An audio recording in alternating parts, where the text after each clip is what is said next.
Hello everybody, here we are and we are going to be dissecting the big three-way trade that went down a little bit earlier today, with the whole thing being centered around Erik Karlsson. Now before we do that, please make sure to subscribe if you're new to my channel.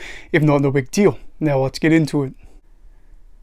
So, the trade involves three teams, that being the Pittsburgh Penguins, San Jose Sharks obviously, and then the Montreal Canadiens, as they were a part of this for cap reasons. So the big thing here for the Penguins is that they essentially get Erik Karlsson. That is the biggest takeaway here. As for the Sharks, they end up getting Mikael Granlund, they get Jan Ruda, Mike Hoffman, and then a 2024 top 10 protected pick from the Penguins.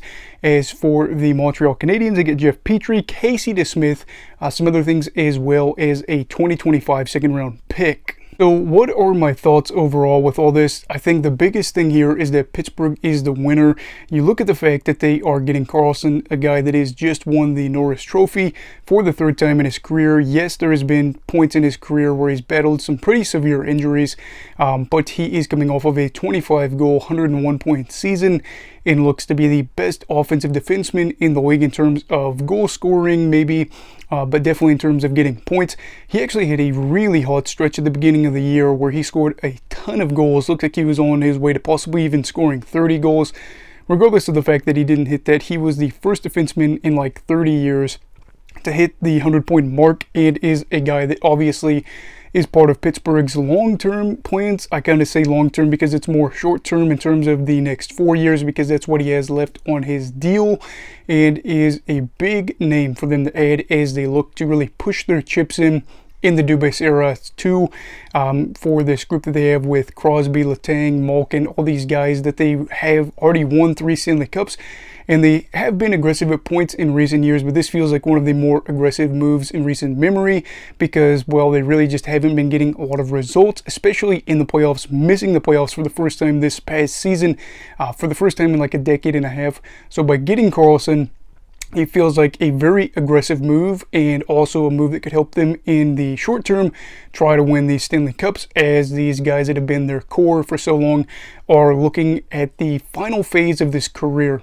As for San Jose, you're looking at this and you are saying, well, they did pretty well in terms of getting financially better out of this situation. They were able to get out of Erik Karlsson's big contract, especially the fact that it's going for 4 more years. I think they're paying about $1.5 million per season for this deal annually for the trade, which is not bad. But again, I'm kind of looking at this and saying in recent memory they've been doing that with other guys too, like Brent Burns, another guy off the blue line, big name player for them, signed a big deal as they were in win now mode a couple of years ago, and then they ended up flipping him to Carolina for not a crazy big return, but they were able to get away from his contract, and they helped them out in terms of the money aspect, but the return wasn't huge. And you're looking now at 2 guys in Burns and Karlsson that were traded to new teams that are playoff teams, and it kind of stinks because, you know, Burns, I think, was able to unlock some of that old game in Carolina. Karlsson was still good in San Jose while the team was bad, so you know that he's probably going to be A-OK in Pittsburgh. And I do think that it is good for Mike Greer, the GM of the Sharks, to be able to have that financial flexibility. However, at the same time, I'm looking at this return package and saying, you know, in 4 years, the Sharks probably are not going to be at a spot right now where they are a for sure contender by any means. Maybe they're going to be a better team. Maybe they're going to be playoff hopeful. But the financial flexibility is one thing if you have a plan for the future. If the plan doesn't materialize in the next 3 to 4 years, is that the biggest case? And why are these returns so tiny? Now, granted, the first round pick is nice, but I don't remember them getting a crazy big return for Burns either. So money saved, yes, but does it serve a purpose? That remains to be seen. As for Montreal, gotta say credit to them. They obviously were able to get a second round pick out of all this, and they get Jeff Petrie back. Will he be a big player for them? You know, he'll probably be a guy that gets some minutes there in Montreal. He's a little bit older, but he did play a lot of games for the Habs before going over to Pittsburgh last season, and is a guy that was part of their 2021 run. So adding a experienced guy that's already been there, that knows a lot of the guys in the locker room as this team tries to get on the up and up and tries to improve. Whether or not they make the playoffs this year, I think that is really up in the air for them. But again, good for the Habs to get an additional pick. Maybe that turns in good for them. But what are my final thoughts here? I think for Pittsburgh, the biggest takeaway for me just throughout this is the Pens are the biggest group here, that they are getting the best player. They are getting the return that is made to help them out right away. But I gotta say, the Penguins in my eyes are still not a contender. They should be a playoff hopeful team for sure. They've spent a lot of money.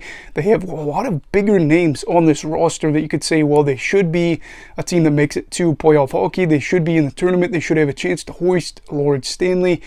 But again, I don't think that this move necessarily pushes them up there with some of those other teams like Carolina, New Jersey, etc. out in the East. And I think they just realized that they were going to be left in the dust because they weren't going to trade some of these core guys. So if they continue to do what they're doing, they're either going to miss the playoffs or make it and lose in the first round, which they could very well still do now.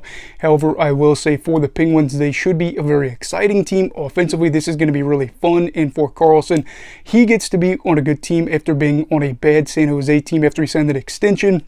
Obviously, Greer's got a lot to deal with by trying to get out of some of the win now moves by Doug Wilson when he was with the Sharks. And, again, the returns aren't great. Financially, is there a plan? I don't know. But for Pittsburgh, we will see. If they win some Stanley Cups, then I'm sure they will not care about the fact that they are paying Karlsson boohoo bucks. But anyway, what are your thoughts on this trade?